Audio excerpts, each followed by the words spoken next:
आज आपण भेट देणार आहोत अमेरिकेतल्या गॅस स्टेशनवरच्या कन्व्हिनियन्स स्टोअरला. इथे अमेरिकेत प्रत्येक गॅस स्टेशनवर तुम्हाला एक छोटंसं कन्व्हिनियन्स स्टोअर सापडेल. हे जे कन्व्हिनियन्स स्टोअर आहे हे चालवतात आपले मराठमोळे पोरं. आपण जाऊयात कन्व्हिनियन्स स्टोअर मध्ये, मारूयात त्यांच्यासोबत गप्पा आणि बघूयात इथे काय काय मिळतं ते. चला. नमस्कार मित्रांनो, मी राहुल आणि इथे तुम्हाला दाखवतो अमेरिकेतील गमती जमती आपल्या मराठमोळ्या स्टाईल मध्ये. या भाऊ, तुम्हाला टूर नमस्कार, देतो. नमस्कार. नमस्कार. या तुम्हाला टूर देतो आपल्या गॅस स्टेशनचा. चला बघूयात. सो आता महाराष्ट्रामध्ये कसं असतं तुम्हाला माहिती, पेट्रोल पंप असतो राईट, आणि स्टोअरचा असा कॉन्सेप्ट नसतो. बरोबर. इथे काय आहे की याला बोलतात वन स्टॉप शॉप. म्हणजे काय की तुम्ही कोणती पण गोष्ट इथे घेऊ शकता, सगळ्या गोष्ट. आता तुम्ही इथे बघसाल एटीएम आहे, एनर्जी ड्रिंक आहे, इनफॅक्ट बिटकॉइन मशीन आहे. जबरदस्त. त्याच्यात कसं आहे, तुम्हाला मग ऑनलाईन अकाउंटची गरज नाही, इथून डायरेक्ट पैसे cash टाका तुम्ही. कार्ड टाकून बिटकॉइन बाय करू शकता. या आणि हे पण सगळं हुक्का रिलेटेड, स्मोक रिलेटेड, हे लोकांना खूप आवडतं ना इकडे. हे आपल्याकडचं जसं छोटस दुकान असतं तसंच आहे, फक्त आपलं किराणा वगैरे नाहीये इथं. हे सगळं म्हणजे तुम्हाला रस्त्यावर काही पण लागू शकतं. करेक्ट. ट्रॅव्हल करताना काही लागलं तर मिळून जाईल इथं. राईट. मला कधी कधी प्रश्न पडतो, आता तुम्ही कोक आणि पेप्सी हे दोन्हींचे ठेवले, करेक्ट. असं काही असतं का इथल्या अमेरिकन कंपन्यांमध्ये की कोक सोबत तुम्ही डीलिंग केलं तर पेप्सी सोबत डील नाही करतायत, करेक्ट, किंवा पेप्सी सोबत केलं तर कोक सोबत डील नाही राईट, करतायत? असं असतं. हा. ठीक आहे. काय आहे त्यांचं, तुम्ही इकडे बघशाल आता त्याच्यात पण त्यांचे स्टेट नुसार चेंजेस होतात. लॉज वेगवेगळे. लॉज वेगवेगळे. आय वुडंट से लॉस, पण त्यांच्या पॉलिसीज वेगळ्या आहे. तर आता तुम्ही इथे काय झालं, आम्ही सुरुवातीला कोक घेतला तर तुम्ही 7 डोर कोकला दिले, मग पेप्सी वाल्यांना 3च भेटतात. मग त्यांचं कसं आहे, आम्हाला पेप्सी ठेवायचं आम्हाला 7 लागतात. आम्हाला पण तेवढे. हा, तर हे डोर नुसार कॅल्क्युलेट होतात गोष्टी, असं आहे. त्यामुळे मग ते तुम्हाला कॉन्ट्रॅक्ट मध्ये 70-30 करतात ते, असं आहे. वा. हे बघा, हे सगळे इथे बघशाल तुम्ही, पेप्सीची प्रोडक्ट आहे, तेच त्यांनीच फ्रीज आणून दिलं बाय द वे. हे पेप्सीचे सगळं, आणि हे कोकचे प्रोडक्ट आहे. म्हणजे मध्ये एनर्जी ड्रिंक आहे, रेडबुल खूप जास्त पितात लोक.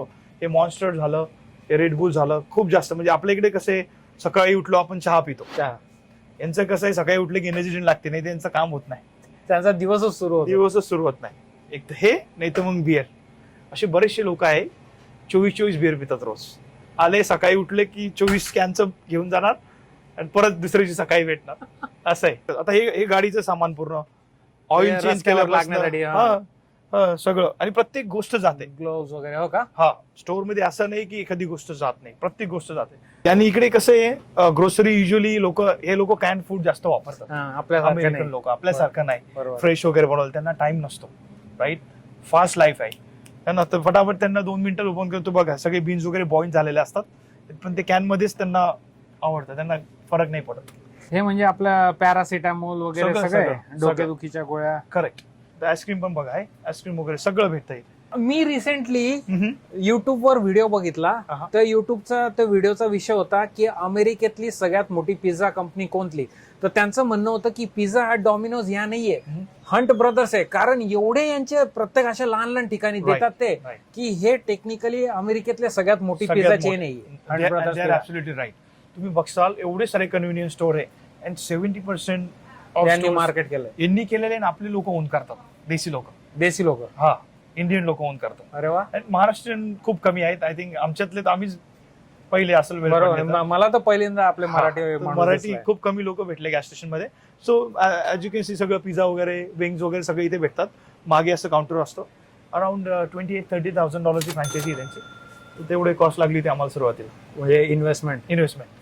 पण तुम्हाला वाटतं वर्थ आहे याचं एक काउंटर ठेवलं, कारण जातं तुम्हाला वाटतं एका वर्षात सगळं काय म्हणजे ROI निघून जातं. तुम्हाला गंमत सांगतो. अरे वा. हे बॉईल शेंगदाणे, जसे उकडीचे शेंगदाणे देतात ना आपल्याकडे, यस, तसे. हे आलं फक्त सॉल्ट टाकून, आणि हे इकडचं त्यांचं, आपण साऊथ साईडला आहे ना, तो केजवान स्पाइस असतं त्यांचं. जसं आपल्याकडे कसं तिखट मिरची वगैरे, बरोबर, त्या टाईपचे. असेल तर म्हणून तुम्हाला डायरेक्ट महाराष्ट्राची आठवण येईल. उकळलेल्या शेंगा, क्या बात आहे. खूप आवडतात लोकांना, ड्रिंक वगैरे करतात, तर त्यांना हे थोडंसं मला सदर्न स्टाईल वाटतंय. हे नॉर्मली नॉर्थ मध्ये नाही मिळणार तुम्हाला. नाही मिळणार. हे बघा, हे सगळे कॅननी कोकचे प्रोडक्ट आहे, पेप्सीचे प्रोडक्ट आहे. म्हणजे जर तुम्हाला ते तिथलं नसेल घ्यायचं तर हे पण घेऊन जा. हे थोडं रिझनेबल असतं. हा, रिजनेबल. आणि हे कसं आहे, काही लोकांना रूम टेम्परेचर आवडतं, आणि त्यातल्या त्यात कॅन आहे ना, 2400 कॅन आहे, मोठमोठाले बॉटल आहे, तर तिथे स्टोरेजला जागा नाही. हे इथनं चालू होती बिअर.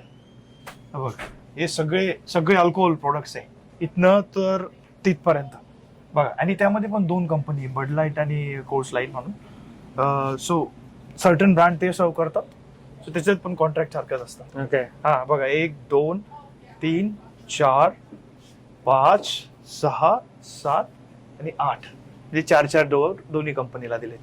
120 टाईपच्या बिअर आहे 120 प्रकारच्या बियर्स. हा. बापरे. या. तर इकडं आजकाल हा सेल्सर हा प्रकार लय फेमस आहे. Correct. इथल्या गोऱ्या तरुण मंडळीमध्ये प्रकार काय नेमका? प्रकार काय आता त्यात थोडं सोड्यासारखं असतं म्हणे. सोड्यासारखं असतं आणि त्यात अल्कोहोल असतं. ते थोडं पिलं बस देत जातं आणि कॅलरीज कमी आहे, पण ते नावाला आहे भाऊसाहेब. आता मार्केटिंग आहे का? मार्केटिंग आहे, बाकी काही नाही. पण फार चालतं मी ऐकलं. खूप जास्त जे तुम्हाला बॉटलवाले मी दाखवले, कॅनवाले दाखवले, ही सोडा मशीन हे आम्हाला कोकवाल्यांनीच दिली होती स्टार्टिंगला. तेच लोक देतात, कॉन्ट्रॅक्ट असतो ना, तर इथनं तुम्ही फ्रेश घेऊ शकतात. असे वेगवेगळे साईजेस असतात कपचे. मला एक प्रश्न आहे अमित भाऊ. बोला ना. आता हे मशीन म्हणा किंवा हे रेफ्रिजरेटर म्हणा, आता ह्या गोष्टी स्टोअर करण्यासाठी किंवा सर्व करण्यासाठी ही जी इन्व्हेस्टमेंट आहे मशीनची त्या रेफ्रिजरेटरची, ते तुम्हाला करावी लागते का कंपनी ते इन्व्हेस्ट करते? सो ते जे डोअर्स बघतात ना तुम्ही, ते आपण स्वतः इन्व्हेस्टमेंट केलेली आहे. बट हे जे बाहेर फ्रीज आणि ही मशीन बघतात ते देतात तुम्हाला, ते डायरेक्ट देतात. तर आपल्याला काही खर्च नाही त्याचा. पण आपण एव्हरी वीक इन्व्हेंटरी ऑर्डर करतो याच्यासाठी. सो त्यामुळे काही प्रॉब्लेम नाही. असं हे अशा मशीन मधला मार्जिन सगळ्यात जास्त असते कोल्ड ड्रिंक मध्ये. मार्जिन चांगलं असतं, even better than the bottle. Correct. बरोबर. या त्याच्यापेक्षा चांगलं असतं. कॉफी स्टेशन सुद्धा मिळते. राईट. त्यामध्ये पण hot coffee, cold coffee, caramel, vanilla आणि mocha. Vanilla is one of the best. ही सगळ्यात जास्त जाते आपल्या इथे. खूप लोकांना खूप आवडते.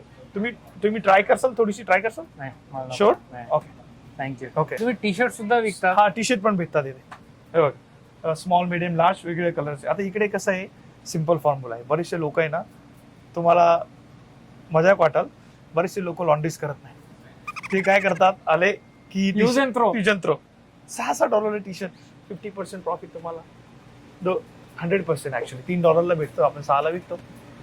ते काय वापरून 3-4 वेळेस वापरलं फेकून देतात. ते तसंच करतात. That's the culture. आणि इकडे कॅमेरा लावलेले आहे, क्योंकि 2दा आपलं स्टोरी मध्ये चोरी झाली होती. कॅमेरा इथे लावलेले आहेत. ओके. आणि इथनं आम्ही चौघं पार्टनर चेक करतो. ऍज यू कॅन सी इथे कॅमेरा चेक करतो. आणि स्टोरेज वगैरे एक्स्ट्रा काही असलं ते टाकतो. बाहेरून अशी कल्पना नाही वाटत, मी जसं म्हणत होतो की आतमध्ये एवढं मोठं भांडार असेल राईट, अशा वेगवेगळ्या गोष्टींचं. राईट. आणि एक काय म्हणतात ते सेल्फ सफिशियंट स्टोअर आहे. बरोबर. तर तुम्हाला हवं ते औषधांपासनं, कोल्ड्रिंक पासनं, खाण्याच्या गोष्टी, उकळलेले शेंगदाणे, अजून काय पाहिजे मित्रांनो. बरोबर. एक नंबर. म्हणून त्याला बोलतात कन्व्हिनियन्स स्टोर. कन्व्हिनियन्स, एकदम कन्व्हिनियन्स असतं सगळ्यांना. आणि हे पण खूप चालतं बाय द वे. तुम्ही बऱ्याचशा वेळा ऐकलं असेल बोबा टी. हो. सो आजकाल ती कॉन्सेप्ट लई हिट होते. करेक्ट. सो याचं काय, तुम्ही जर फ्रँचायझी घ्यायला गेले तर खूप जास्त खर्च आहे, त्याला सेपरेट शॉप लागते त्यासाठी. पण इथे आपण सेम तेवढेच प्रोडक्ट विकतो. आणि हेवर्ड मध्ये one of the best Boba शॉपचं वेअर हाऊस आहे. ते पूर्ण US मध्ये देतात सगळ्यात बेस्ट क्वालिटी. आपण तिथनं मागवतो, हेवर्ड, कॅलिफोर्नियावरून. मग काय म्हणजे बेसिकली फक्त तुम्हाला पूर्ण शॉपची गरज नाही. पण त्याची फ्रँचायझी घेतली तर देन मोठी इन्व्हेस्टमेंट आली. नाही, पण आता त्याचं विकता म्हणजे तुम्हाला त्याचं गरज नाही. फक्त गरज नाही. फक्त त्यांच्याकडनं त्यांच्याकडनं ऑर्डर करायची आणि इथं विकायचे, That's it. Just like any other product. That's it. वा, तर ह्या टाउन मध्ये आपण पहिले लोक इथे लॉन्च केलंय. क्या हे बात. नव्हतंच, बोबाचा कॉन्सेप्टच नव्हता. आतलं स्टोअर तर पूर्ण बघितलं, चला आता बाहेरचा पेट्रोल पंप पण बघू. आपल्याकडे नॉर्मली आपण बघतो की पेट्रोल पंपवर लोक असतात पेट्रोल भरायला, पण इथं तसा प्रकार नसतो. बरोबर. इथं म्हणजे तुम्हाला स्वतः येऊन स्वतःच भरावं लागतं. स्वतः येऊन तुमचं जे तुम्हाला ग्रेड हवी आहे ती घेऊन तुम्हीच भरायचं असतं. कुठल्या राज्यामध्ये वगैरे लोक असतात, पण खूप साऱ्या ठिकाणी नसतात. त्यामुळे तुम्ही it's a self service. So तुम्ही इथे सुद्धा पे करून, ATMच्या थ्रू पे करून तुम्ही गॅस भरू शकता.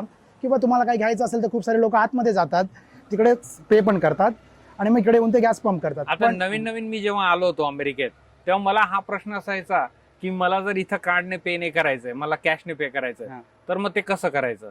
हा, मग तुम्हाला आतमध्ये जावं लागतं आणि रजिस्टरवर जो पण काउंटरवर असेल कॅशियर, त्याला तुम्हाला कॅश देऊन नंबर सांगावा लागतो. जसा इथे बघा नंबर 4 दिसतोय. सो नंबर ऑन नंबर 420 हे महत्वाचं आहे. राईट. त्याला सांगावं लागतं. नाहीतर असं होऊ शकतं की तो दुसऱ्या पंपवर टाकू शकतो गॅस, म्हणून तो नंबर खूप महत्वाचा आहे. आणि तुझी ग्रेड जी तुम्हाला चूज करायची, तुम्ही इथे चूज करू शकता. 93, 89, 87. बरोबर. आणि तुम्ही आता हे तुम्ही सेंट बे लुईस मध्ये राहतात, किती फ्रिक्वेंटली तुम्हाला तुमच्या पेट्रोलच्या टाक्या भराव्या लागतात? सो युजली आम्ही वीकमधून एकदा आम्ही ऑर्डर करतो. त्याच्यामध्ये तिन्ही ग्रेडचं गॅसोलिन असतं. आणि जर का फेस्टिवल सीझन वगैरे असली किंवा विकेंड्स वगैरे असला, कारण की या टाउनमध्ये खूप सारे छोटे छोटे इव्हेंट्स असतात, फेस्टिवल सीझन चालू असतात, त्यामुळे अजून गर्दी होते. टुरिस्टी टाउन असल्यामुळे त्यामुळे मग कधी कधी असं पण होतं की आम्हाला वीकमधून 2दा आपण गॅस ऑर्डर करावा लागतो. आणि त्याची जी टांकीची साईज इनफ असल्यामुळे कधी कधी होतं की इनफ गॅस असतो, अशी काही एमर्जन्सी नसते. ओके. पण कधी असं झालंय का की गॅसच संपलाय? हो, असं होतं जेव्हा एखादा स्टॉर्म सीझन वगैरे काय आली आणि मग लोक इकडे आधीच प्रिपेअर होतात की हू नोस, जर का जास्तच पाऊस पडायला लागला, 2-3 दिवस जर का घराच्या बाहेर नाही निघता आलं, सो त्यांच्याकडे जनरेटर वगैरे असतात, सो त्यांना ते स्टॉक मारून ठेवावा लागतो. तेव्हा तर एवढी गर्दी होते की एका दिवसामध्ये पण टाक्या खाली होऊ शकतात. बापरे. मग तो हजीर तो वजीर, ज्याला भेटलं त्याला भेटलं. आणि मग अशा वेळेस तुम्ही ऑर्डर करून ते पुन्हा ती टाकी भरेस्तोर किती वेळ असतो? हा, हे साधारण असतं जवळजवळ 10 ते 12 तासाचा कालावधी असतो. त्याच्यामध्ये जर का तुम्ही गॅस ऑर्डर केला तर तो साधारण 10 ते 12 तासाच्या अवधीमध्ये येऊन जातो. Okay, not bad. म्हणजे आदल्या रात्री 7-8 वाजता दिवसाचं तू, आणि तुम्हाला ते कळत असेल किती लेवल वगैरे, आणि ते कनेक्टेड असतं ऑलरेडी. ह्याची जी रिडिंग आहे ती POS ची आणि त्या मेन सेंटरशी, तर त्यांना लगेच कळतं की किती लेवल आहे आणि त्याच्यानुसार ते तिकडनंच ऑर्डर करतात. प्रोपेन गॅस प्रत्येक गॅस स्टेशनच्या बाहेर मिळतो, बरोबर? तेच आहे? हो, तेच आहे. कशासाठी वापरतात इथे? सो खूप सारे लोक बार्बेक्यू पार्टी वगैरे करतात बॅकयार्ड मध्ये, मग त्याला हे एक्स्ट्रा प्रोपेन टँक, किंवा खूप सारे लोक कुठे बीचवर पार्टी करायचे असतील तर त्यांच्याकडे ते पोर्टेबल गॅस वगैरे ते घेऊन जातात आणि तिथेच पार्टी वगैरे करतात. आणि इमर्जन्सी मध्ये पण खूप जणांना लोक घरी ठेवून देतात एक्स्ट्रा, कधी इमर्जन्सी मध्ये लाईट गेली किंवा कुकिंगसाठी वगैरे. सो कन्व्हिनियन्स स्टोर असल्यामुळे आम्हाला सगळ्या गोष्टी ठेवाव्या लागतात टू देअर कन्व्हिनियन्स. आता हे गॅस स्टेशन एकदम डाऊनटाऊनच्या जवळ असल्यामुळे लोक इथे पार्टीसाठी वगैरे येतात. टुरिस्टी टाउन आहे त्यामुळं आईस वगैरे खूप जातो. तर एक आईसची बॅगची किंमत आहे 250. लोक आतमध्ये पे करतात आणि मग बाहेर येऊन ते बॅग घेऊन जातात, बाहेरच्या बाहेर घेऊन जातात. आणि असा ट्रस्टचा काही इश्यू नाहीये, तो ओपनच असतो. मी तेच विचारणार होतो, बाहेरच्या बाहेर कोणी असं उचलून एखादा आपली बॅग? नाही, सहसा असं होत नाही. आम्ही तर लॉक पण नाही लावत. लोक आतमध्ये येतात, इमानदारीने पैसे देतात आणि बॅग घेऊन जातात. असं आम्हाला कधी असं फेस नाही केलं आम्ही की पुरं रात्रभरामध्ये खाली झालेलं आहे. त्यामुळे लोकांचं ट्रस्ट आहे. आता याच्यामध्ये पण असं असतं की 250ला ही बॅग जी आम्ही विकतोय ती आम्हाला भेटते $1-1.5. पण काही दुकानवाले जे असे असतात शॉपवाले की ते स्वतःच त्यांच्याकडे आईस मशीन असते आतमध्ये, तेच त्यांच्या आईस बॅग प्रेप करतात आणि याच्यामध्ये टाकतात. सो प्रॉफिट मार्जिन वाढतो. सो आधी आम्ही असं पण करायचो, पण नंतर मग सेल जास्त व्हायला लागला, आम्हाला पण टाइम नव्हता, मग आम्ही मशीनच्या थ्रू ऑर्डर करायला लागलो आणि मग डायरेक्ट सेल करतो. तर याची हिस्ट्री आहे. 2005 मध्ये जेव्हा कॅटरीना वगैरे आला होता तेव्हा पर्टिक्युलरली हे जे टाउन आहे ते कॅटरीनाने हिट केलं होतं. तेव्हापासून लोकांना इथे या टाउन बद्दलची खूप आत्मीयता आहे. आणि इथे सुद्धा ही जागा पूर्ण पाण्याने भरलेली होती आणि इथले जी लोक आहेत, आजूबाजूची लोक, त्यांनी इथे जवळून बघितलेलं आहे. आणि म्हणून आम्ही या एरियामध्ये पण शॉप याच एरियामध्ये असल्यामुळे मग आम्ही त्याला ओल्ड टाउन ग्रोसरी नाव दिलं, जेणेकरून त्या स्टोरीला ते कनेक्ट पण होतं आणि लोकांना सुद्धा ते आवडलं. दे अप्रिशिएट इट मोर की तुम्ही स्टोरला पण तसंच नाव दिलं म्हणून. शक्यतो पेट्रोल पंप्सवर तुम्हाला असे हे व्हॅक्यूम आणि एअर कंप्रेसर मशीन मिळतील. तुम्ही याच्या मदतीने तुमच्या टायरमध्ये हवा भरू शकता किंवा गाडी साफ पण करू शकता. हवा भरायला $2 आणि व्हॅक्यूम करायला $2.25. या मशीनचा प्रॉब्लेम हा आहे की हे फक्त क्वार्टर्स घेतात, त्याच्यामुळे तुम्हाला ते क्वार्टरचे कॉईन लागतं, त्याशिवाय ते चालत नाही. तर मित्रांनो, हे होतं अमेरिकेतलं गॅस स्टेशन आणि त्यासोबतचं एक छोटंसं कन्व्हिनियन्स स्टोअर. हा व्हिडिओ तुम्हाला कसा वाटला हे खाली कमेंट करून नक्की कळवा. आणि अमेरिकेतलं किराणा दुकान कसं असतं यासाठी हा दुसरा व्हिडिओ नक्की बघा. भेटूयात लवकरच एका नवीन व्हिडिओमध्ये. तोच तर वाजव रे.